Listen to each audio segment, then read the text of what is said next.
welcome back to All This Math. This is Professor Parker, and for today, we're going to talk about the distributive property. But before we do that, I want to make sure that you are subscribed to the All This Math YouTube channel.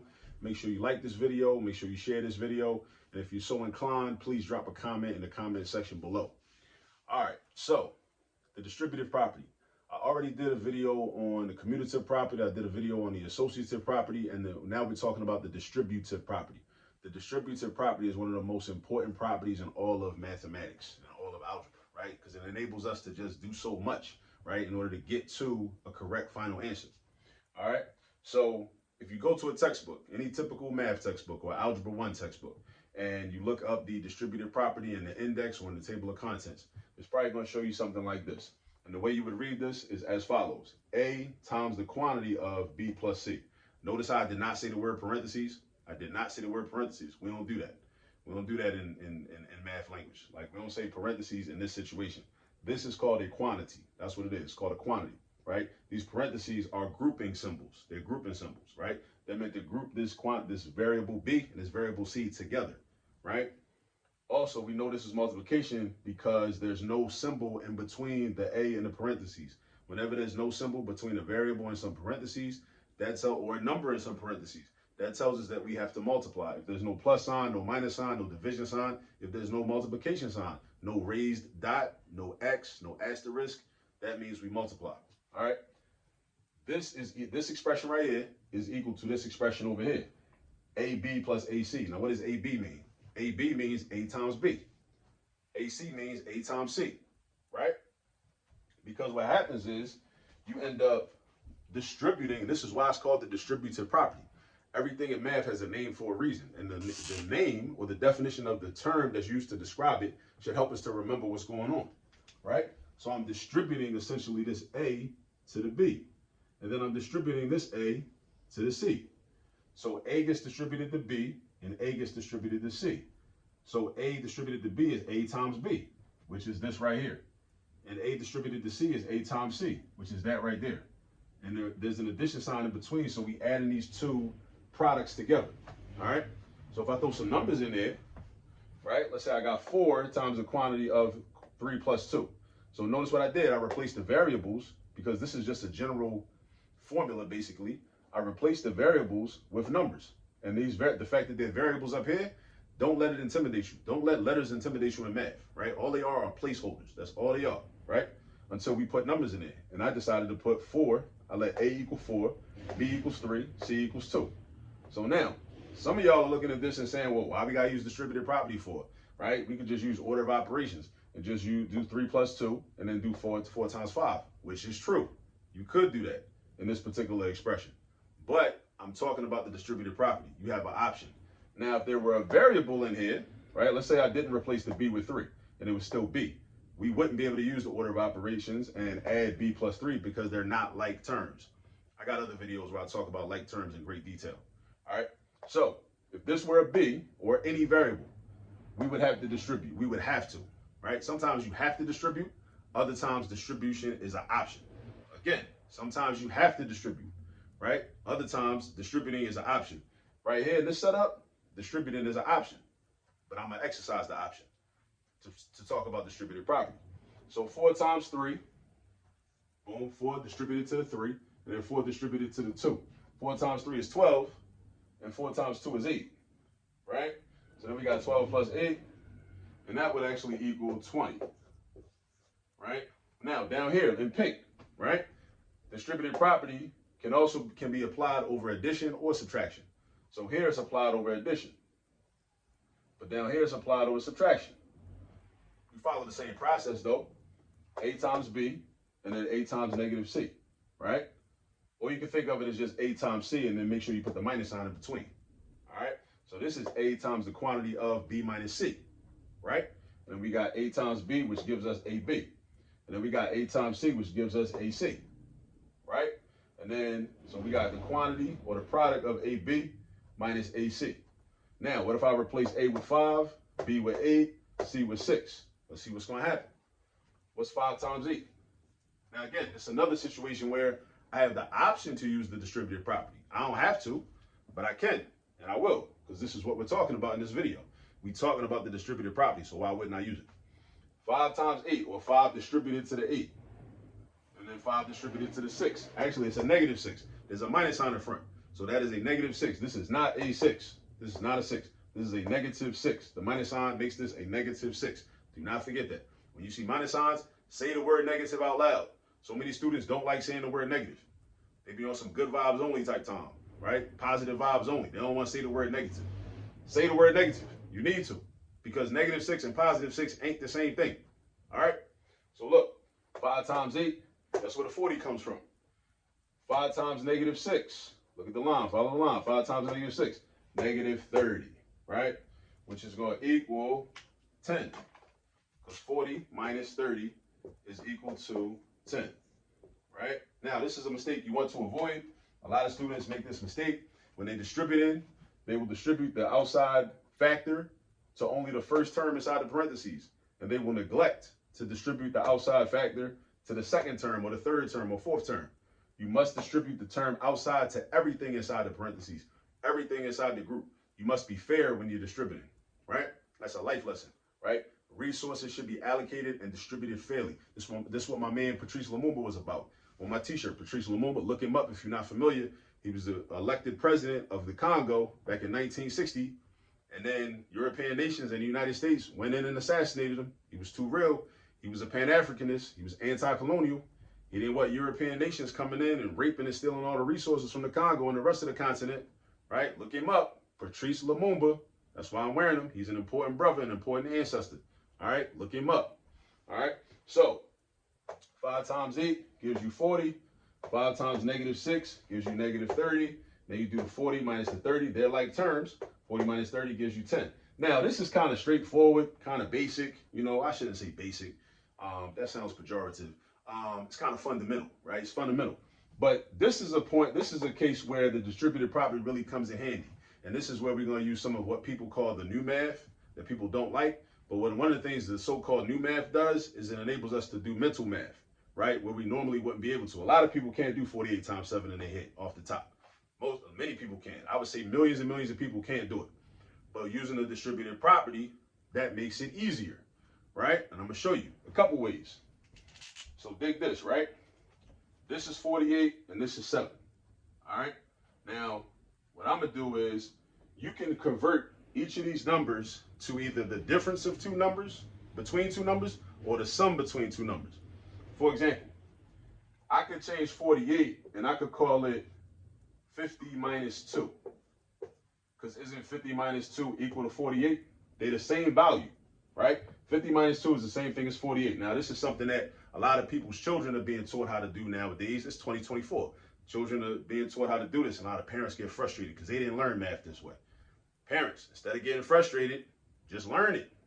Just learn it. It's not going to hurt you. Just learn it. Learn it yourself, and you can help your children with it, all right?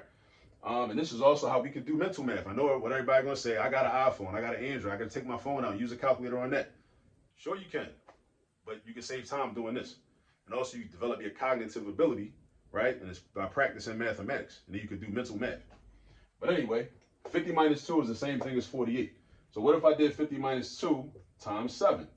And I distribute the 7 to everything inside the parentheses, the negative 2 and the 50.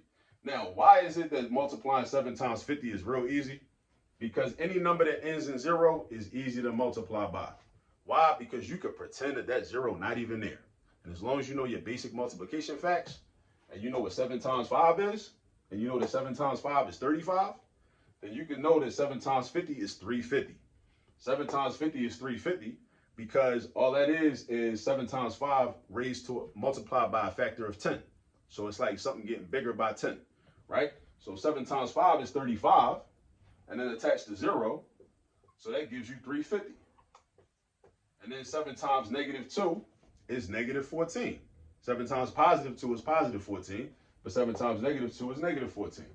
So then we do this, and we do 350, take away 14. Now what I would do, I would break the 14 down into 10 plus 4, and I'll subtract 10 first, and then I subtract 4. So 350 minus 10 is 340. 340 minus 4, 340 take away 4, is going to be 336.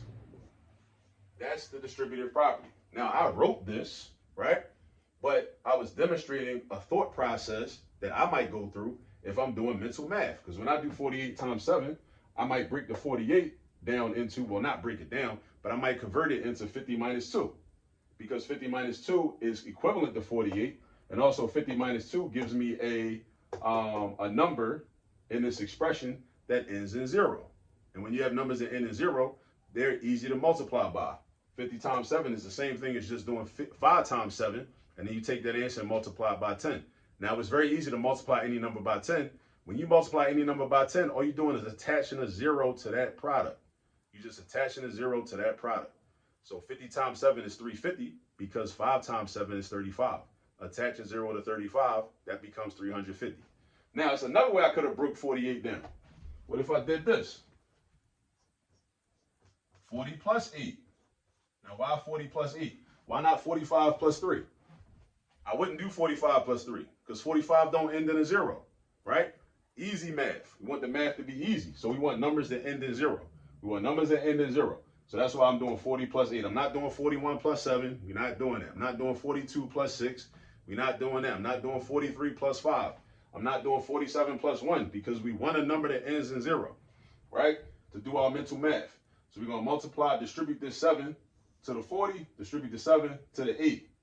7 times 40 is the same thing as doing 7 times 4 and then attaching a 0. 7 times 4, you got to know your multiplication facts. 7 times 4 is 28. Attach a 0 to 28, you get 280. That's going to be 280.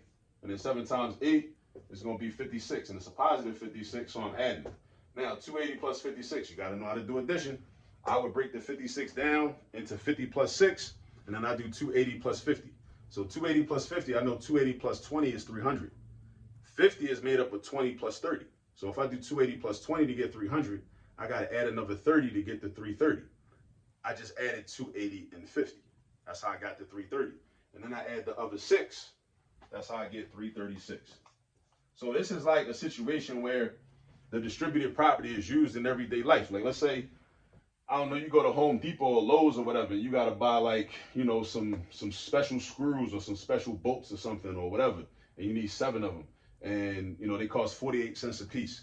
And you're trying to calculate before you get to the register how much it should cost, which I think is a good habit and a good practice for everybody, right? You know it's going to be $3.36. Or what if it was something that cost $48, right? Some tiling or something, some boxes of tiles or whatever, you know, and you got to buy 7 of those, whatever the quantity is 7, and each one costs $48. You should know that it's going to run you about $336. You should know that. You shouldn't have to take out a calculator. You don't got to take out a calculator for everything, right? It's a lot of ways, and see, that's what I'm saying. The new math that everybody is trying to run from and angry about, and I get it because I used to be one of them people, but I got converted, and I'm happy about that, right? Is the math that enables us to do mental math. It enables us to do mental math. And you might be saying, well, look, you had to do all that. It took all that time. Listen, it seems like it took a long time because I'm sitting up here explaining every detail. In real everyday life, if I'm doing 48 times 7, if I'm in the store and I'm doing 48 times 7, I'm not going to shout in like 15 seconds, if that long. Maybe even 10 seconds. Because I'm a straight break this down into 40 plus 8. I'm doing the 40 plus 7. That's giving me 280. 8 times 7 is 56. I'm doing the 280 plus 56. 280 plus 50 is 330. Plus the 6 is 336. I'm done. That's less than 10 seconds. And I know because I'm looking at the time on the video. Right? So in real life, this is mental math. Right? So, yeah. So, you know, don't be intimidated. My point in saying all that is like, don't be intimidated by the new math. Don't be intimidated by that. Just go with it and learn it, right? Your children are responsible for learning it anyway, so you might as well be the person that can sit there and help them with their homework. So just learn it, you know? Don't be scared. Learn it. So look, 336, distributive property, but this is what the distributive property is for, right? A lot of people, they know what the distributive property is, right? They know the what behind it, but they don't know the why, right? And I think, honestly, one of the reasons I'm doing this video and videos like it is because math teachers, such as myself, we often have not done a good job explaining to students and people why they're learning the things they're learning. We're very oftentimes, as practitioners, we're very good at explaining what they're supposed to learn and what the process is, what the algorithm is, but we don't sit back and take a moment and take time to talk about why and when it's going to be useful. So that's what this is. So distributed property, useful. Any situation, let's say you got to multiply a 2-digit number by a 1-digit number. I mean, actually, I could have kept it going. We could have did more examples. 2-digit by 2-digit. You still use distributive property, right? 3-digit by 1-digit. 3-digit by 2-digit. Still use distributive property. And can do it mentally. And get a correct answer like we did here. And we can do it a couple ways. Like actually, and I could have flipped it like this. I could have left the 48 alone, and I could have converted the 7 into 10 minus 3. I could have did it like that, because then I would have did 48 times 10. The 7, if the 7 was 10 minus 3, because 10 minus 3 is the same thing as 7, right? 48 times 10 is 480. Then I do 48 times 3, and I'm going to break the 48 down, do distributive property in that too. 40 times 3 is 120. 8 times 3 is 24. Put them together, you get 144. So I'm dealing with 480 minus 144. 480 take away 100. I'm gonna break the 144 down into 2 parts. 480 take away 100 is 380. Then 380 take away 44. I'm sorry, if you're saying like I'm having fun, I am, because I like math, right? So 380 take away the 44. 380 take away 40 is 340. 340 take away 4 is still 336. Right? So it's like we got options. All right? So anyway, this is the distributed property. Get familiar, appreciate it, practice it, use it. Use it when you're out and about. Use it with your children. Help them to practice it. All right? See y'all on the next video.